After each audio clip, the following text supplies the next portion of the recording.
Welcome to the New Thinking for a New World podcast, where we explore the most pressing issues that are challenging and changing our societies. We are looking for new thinking and new solutions wherever we can find them. Listen as host Alan Stoga, the Tallberg Foundation's chairman, challenges his guests for analysis, ideas and actions. Together, we can help make our world at least a bit better. Russia's invasion of Ukraine has settled into a grueling, vicious war of attrition. Since both sides still seem to believe they can win, there is no end in sight. At the same time, there is a growing consensus in NATO capitals that long war not only favors Russia, but has the potential for some nasty unintended consequences. What does not seem to exist in NATO capitals is a strategy to do something about it. Tactics galore. Send more weapons, impose more sanctions, threaten the Chinese, cheer Zelensky's Churchillian speeches. But to find an endgame, missing in action. Which leaves Russia and its Chinese sponsor in the driver's seat for the war and perhaps for the diplomacy. Anna Wieslander is a Swedish defense and security expert who is, among other things, director for Northern Europe at the Atlantic Council. She has had the temerity to point out that the emperor has no clothes, or more to the point, no strategy. So today we're going to talk about what it might take to end this war, one way or the other, and some of those unintended consequences. Welcome, Anna, and thanks for joining Tallberg's New Thinking for a New World. Thank you so much for inviting me. Happy to be here. Let's start with something you published recently. You wrote that, quote, fear rather than courage still dominates among Western leaders, unquote. Please explain. Well, it was one of the conclusions that I drew having listened to world leaders at the Munich Security Conference, the big security conference that runs in February every year. I was there last year as well. That was just a few days before Russia's full-scale invasion of Ukraine. And there were a lot of bold words at that time, but no bold action.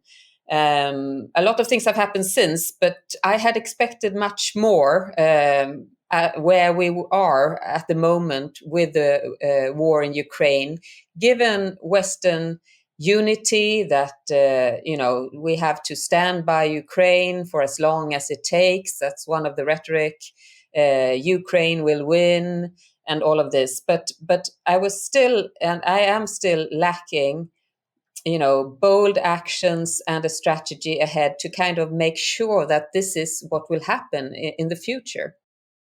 So you talked about, as I said, fear rather than courage, and had some very specific ideas in mind. What do these leaders fear?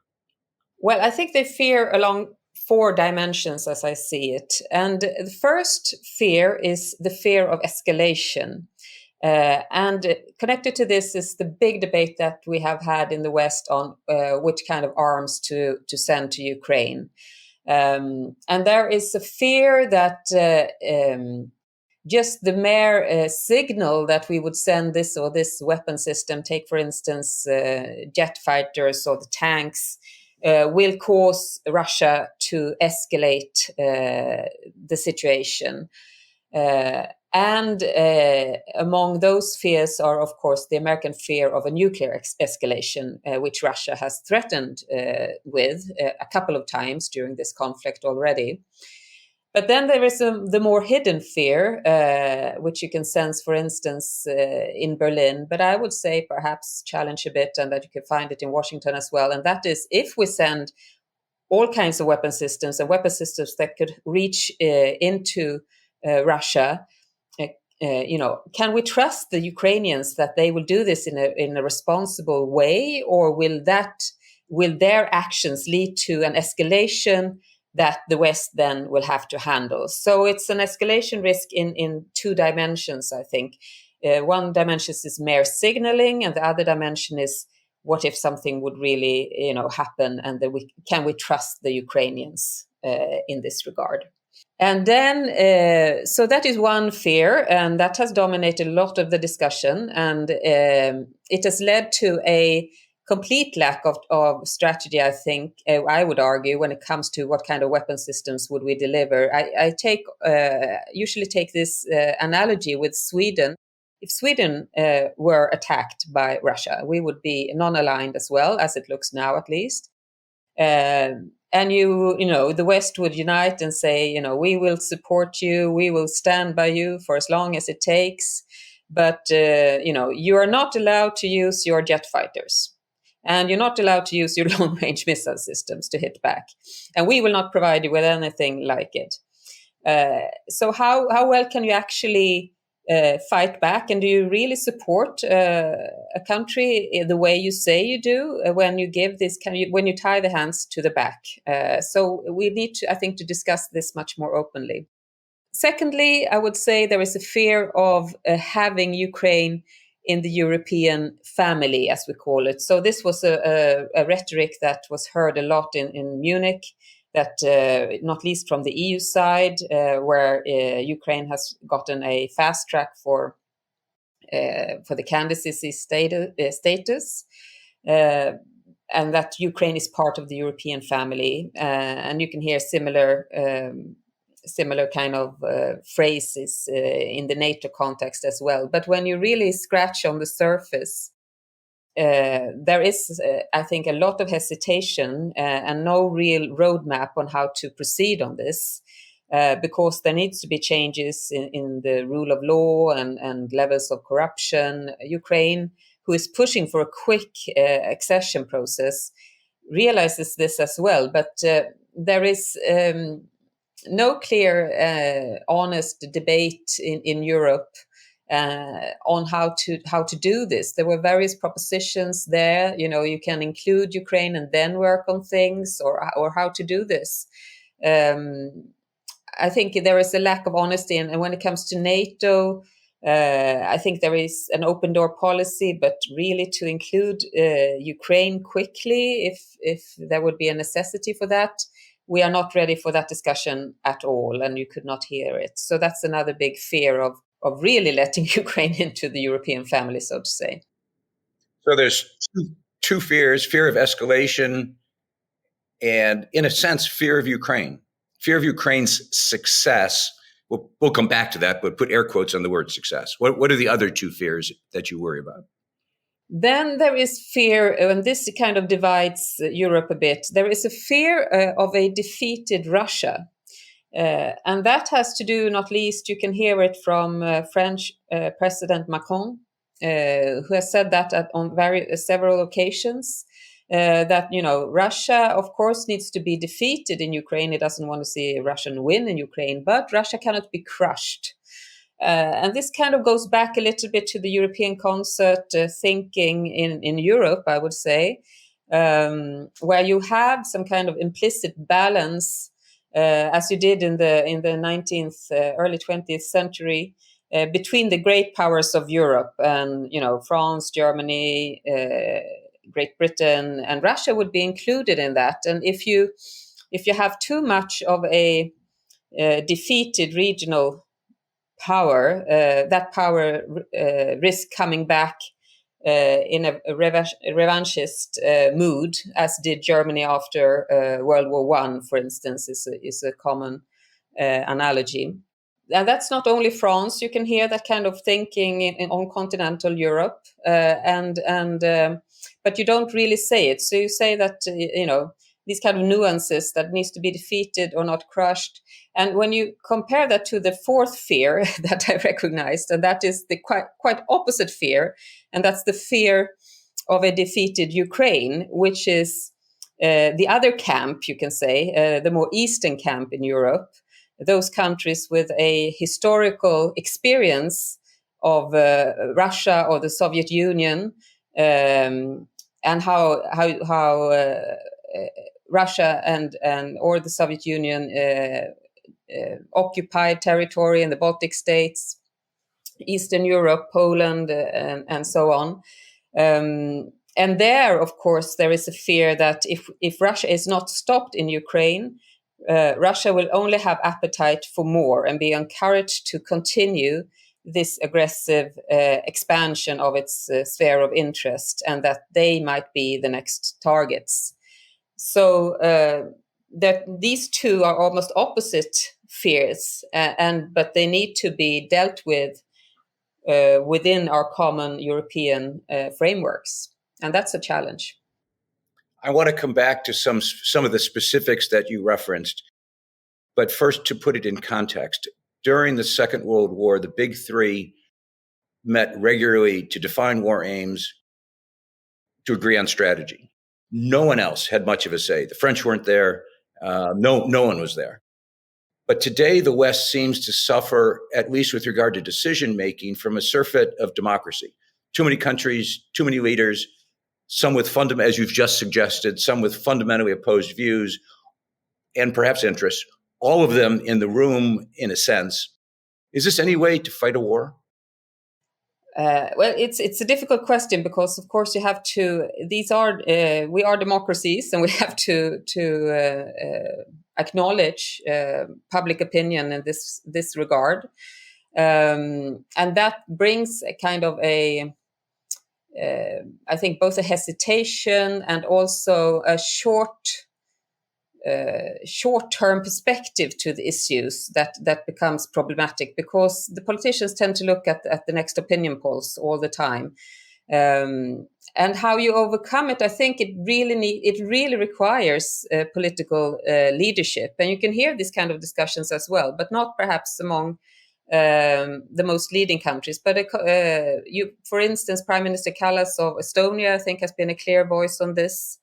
That you need to have this kind of dialogue with others. I've been in panels with also, Greek defense minister. Others would acknowledge that we need to have a persistent conversation with the public on why we need to sustain Ukraine and why this needs to be stopped. But yes.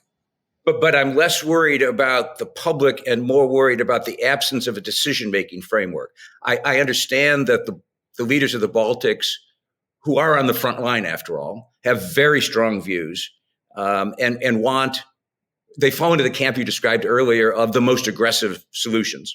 But I could imagine those meetings at NATO Council and elsewhere going on for years because everybody has a vote, and you can't make decisions in that kind of circumstance. I don't think you do need leadership, but the process doesn't allow for leadership to evolve. How do you get a consensus? A consensus strategy, almost by definition, is an oxymoron. That's provocative. But. Yes, I mean, a few reflections on that. I think, what has surprised you mentioned it as well before, but Ukraine surprised us. I think Ukraine has been conducting a leadership in a very interesting way, addressing parliaments and others and challenging the West from the start, actually, on what to do and why we haven't done more. So without that kind of spark and fire from Kiev, I don't think we would have been where we are today either. The second component, which is absolutely needed for some kind of decision-making here, has been the US engagement in this conflict. And that is for all Europeans to see. We have had a long, many years of discussions on European independence, strategic autonomy within Europe. Especially, I think, during the Trump years, this blossomed.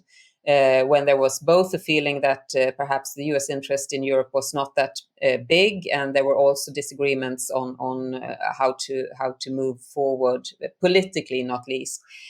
But that has changed with, I think, the Biden administration has been very much engaged. So that's a necessity. Is it enough, as you suggest? Apparently no, because the strategy is still not there, and I think we need to put some more. How can you phrase it? We need to put some more challenging questions on the table. For instance, what is the what is the future order when it comes to Russia, for instance? Will it even be possible to have Russia included in the European security architecture? Or do we need to take some bold steps there? The problem, I think, is that still I do not. I've been talking about this a lot with the Europeans. Could the EU, with only now France and Germany as the engines, as the UK have left, could they, pursue such a path where you actually not break with Russia, but put Russia kind of on the side of the core of Europe, and you have structures where you balance against Russia, and then from there on you have contacts with Russia, rather than the way we built it after the Cold War was to create all European structures where actually Russia would be included everywhere. OSCE is still built like that, and basically this just has fallen apart without us really taking the consequences of it. Well, I think the answer to that question is no. I don't think that Germany and France will be able to pursue such a path because of this underlying idea that you always have among those countries that perhaps best described by saying that, if Russia is excluded, it would also in a way reflect the decreased kind of power of France and Germany, because if you define yourself as all regional European powers, Russia kind of needs to be there in a way in order to also bring status to France and Germany. You can see it in their in the way they want to talk to Putin. Everyone wants to call. You could ask, why doesn't one person call him? But this is the dynamic of the European politics. And therefore, I land in, I come back to the United States as still a very important voice for Europe to come together. And the UK cannot bring it either. It's not influential enough. Do you know leaders that sound like these? Leaders, young or old, who are changing the world? Who are not content with what is and are willing to work for what could be? If so, nominate them for the Tallberg SNF Eliasson Global Leadership Prize at tallbergprize.org. That's TALLBERG prize.org. Although it's clear the Americans don't have an answer to the endgame question either, or at least they haven't. If they have one, they haven't shared it. But let's talk a little bit more about consequences. I've recently heard chatter both from very senior German diplomats as well as from American general officers that one of the consequences of this war, however it eventually ends, is that Ukraine may end up with the largest, best outfitted, most dynamic army in Western Europe, including with its own defense industry, if some of these initiatives on the investment side actually occur. And that the real security guarantee structure for a post-war Europe, at least in this front, is that Ukraine becomes the bedrock of Western security facing the Russians. And secondly, if that happens, then a kind of alliance, natural alliance between the Poles and the Ukrainians evolve, where you combine two really quite large countries, maybe both in the EU at some point, if not in NATO, but a lot of power, a lot of people, a rebuilt Ukrainian economy. I'm a decade out now or something. And Poland and Lithuania and the rest of the Balts and Ukraine become the opposite pole to the French and German pole, if you will, in a new Europe. Does that make any sense to you? Would it be a good development if it happened that way? It needs to be a powerful Ukraine in order to balance Russia that closely. I mean, either Ukraine will be eaten by Russia, or we need to boost Ukraine in order to withstand Russia. And because Ukraine, the time where Ukraine, was a de facto kind of buffer state in a way, that its status was left up in the air to the comfort of Europe, which, I mean, we had all these kind of question marks regarding Ukraine, as we discussed before. I think that period is definitely over, and it's not only Ukraine. There will also be Moldova. We will have to deal with Georgia if it's not too late, and parts of the Balkans as well.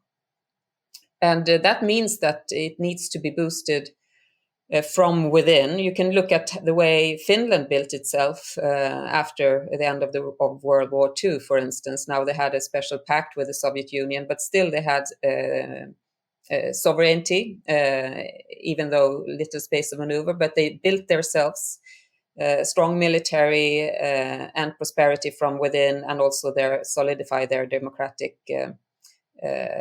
institutions. So I think this kind of this, no matter what else we can do, we can always, I think, support this if it's left like this, and that's the only way forward. But I would also think that we will have to face the institutional discussions, both when it comes to EU and perhaps NATO. I mean, the only option would be for the US to give bilateral security guarantees. Perhaps the US wants to do that with a special solution for Ukraine, but otherwise we need to start thinking about the NATO enlargement process as well for Ukraine. NATO enlargement is on the table because of the Swedish and Finnish applications. The Finnish application is now going ahead. Sweden's application is held up by the Turks. I want to talk about Turkey in a second. Do you see, however, any resolution, near-term resolution for Sweden's membership? And does formal membership matter as much as it might have in the past? I have the impression there's a lot of work going on at the moment, as though Sweden is already a member of NATO. Well, I believe that there is, of course, in the short term, now that we have this split or shift of strategy, you might call it, Sweden and Finland applied together and wanted to join NATO together. If Finland now goes ahead and the ratifications occur in Turkey and Hungary, as they have indicated before Sweden, in the short term, if it's a matter of months, it doesn't make that much of a difference. But because both are invitees, and we are invitees at a already quite integrated level, you can say, because we were closest partners to NATO, both Sweden and Finland before, and there had been highly, we were interoperable, we had exercised, we had planned, and we had even some plug-in mechanisms connected to the graduate response planning already. And as invitees, this work has proceeded even further, and both Sweden and Finland now have interim NATO defense planning targets, for instance. So this would, of course, proceed, this work, as it looks, but I think, on the other hand, there is a lot of energy and political will to that both Sweden and Finland should be members by the Vilnius summit in mid-July. And there are very good reasons for having it like that, because the way NATO is now shifting even stronger towards deterrence and defense, the way it's implementing its new force structure, its new force model, how it generates its planning, and how it prepares to kind of solidify NATO territory in light of Russia's aggression towards Ukraine. That also would be suboptimal if Sweden does not become a full member. So in that sense, there is a sense of urgency, awareness, and I think that allies, they're already, 28 out of 30 allies, if you turn this around, have already ratified and believe that Sweden is as good a member as Finland. and that there is nothing more to do in that. In their light, Sweden is already a NATO ally. So I think also there is need to move forward on this. Otherwise, NATO NATO appears weaker. It becomes also risks of being more fragmented, having more problems of solving certain things that needs to be solved when it comes to defense planning and deterrence, and also, I would argue, resilience. I agree with all that, but it implicitly raises the question whether or not NATO might be better off with Sweden and Finland and without Turkey. I know that's heresy. I know that the NATO planners would be unhappy even to see it discussed. But Erdogan, and it's not just Erdogan's Turkey, but Turkey has been, one could make the argument, much more of a liability than an asset for a long time. Could one of the possibilities that comes out of this mess be that everyone stands up and says, Turkey, you either play by our rules or you leave? It's that simple. Yes, I mean, Turkey is, of course, as you say, for the NATO defense planning, an important player, and now with the war in Ukraine, also with the grain deal, its role there, its possible role as a negotiator with Russia, and so on. Its position by the Black Sea. So that is on one hand. On the other hand, there are. I have not heard as many reactions on Turkey and various experts raising, the possibility of having Turkey leaving NATO as I've heard now.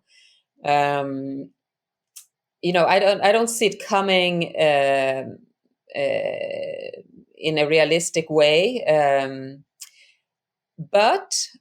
I think also it's up to, the interesting question for me here is, what is Turkey's endgame in all of this? It has been connected to the Kurds. It has been connected to domestic policies, that Erdogan has some kind of win in this.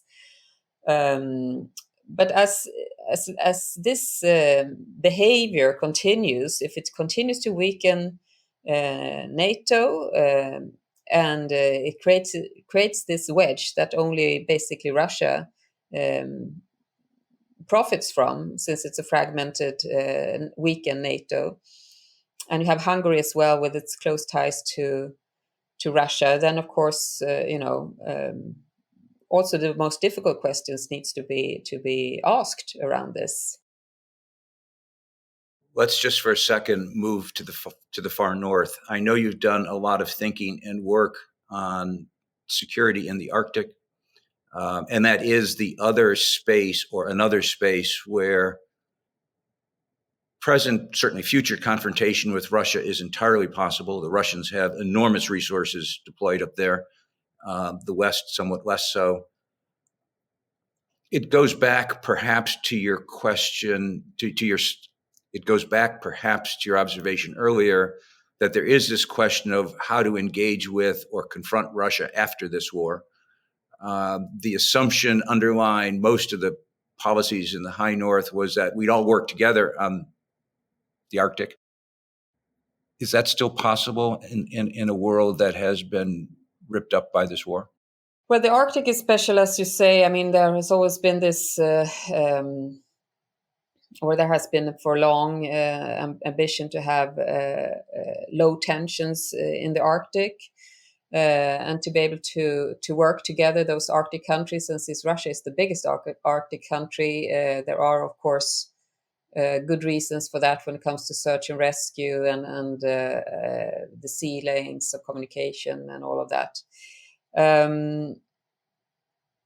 As it is now, I think this will still be the ambition. But what I have argued for is that we also must be aware that we have to cooperate from a position of strength, and that goes also for the Nordic, for the Arctic. You have the Kola Peninsula, where Russia has a majority of its second strike capabilities, which is very important for Russia. You can also see if when Sweden and Finland join NATO, the Baltic Sea will be more of NATO territory. So for Russia, I think they will strategically put even more emphasis perhaps on the Kola Peninsula compared to Kaliningrad, which will be kind of an enclave that is really surrounded by NATO. So we need to think about it up there without, of course, creating more tensions. But if you do it from a defensive denial position, then I think there could be perhaps prospects for detente further on, as we also we hopefully see some kind of solution to Russia's war in Ukraine. But there definitely needs to be much more attention paid to what's going on in the Arctic, because you also have what we follow closely now, but we're not, it's hard to assess in detail, but the Chinese-Russia kind of alignment that is shaping the partnership without limits, as they say. This also plays out in the Arctic. So that's one of the areas where Europe might notice this the most, actually, apart from any possible kind of engagement from China in the conflict between Russia or Russia's war in Ukraine. Because the Chinese are much more engaged up in the Arctic, but they're also, to some extent, dependent on Russia, because China is not an Arctic state. So China has no territorial claims up there. They need to cooperate with actors up in the Arctic in order to secure their foothold up there. And then Russia is, of course, a very important partner for them. And presumably all of this makes NATO membership even more important in terms of Sweden and Finland as we think more and more in the future about the Arctic and how to cope with the Russians up there. Let me end, though, with a totally unfair question. The war is more than a year old. Do you think we'll still be fighting it a year from now in your heart of hearts? Yes, I think so. I wish I would. I wish I didn't. But I think we need to be mentally, how hard ever it is, and we would hope for some kind of, now that the West provides these more advanced weapons, that there would be some kind of dynamic for the Ukrainians moving forward. There might be, and perhaps that could leave some space for negotiations and so on. But I do not think that the war will be over in that way in one year. I don't think so. No. Let's leave it there. Thank you very much, Anna Wieslander, for joining us on this podcast. I wish we had more positive things to talk about and a better outlook, but realism matters at moments like this. So thank you very much. Thank you for having me. Thank you. Thank you for joining us. Please rate our show on Apple Podcast and subscribe. Meanwhile, you can find us on Facebook, Twitter, and Instagram. Or you can subscribe to our newsletter at tallbergfoundation.org to learn more about our work. That's TALLBERG foundation.org. Thank you, and we'll be back again next week for another episode of Tallberg's New Thinking for a New World. This podcast was brought to you through the generous support of SNF, the Stavros Niarchos Foundation.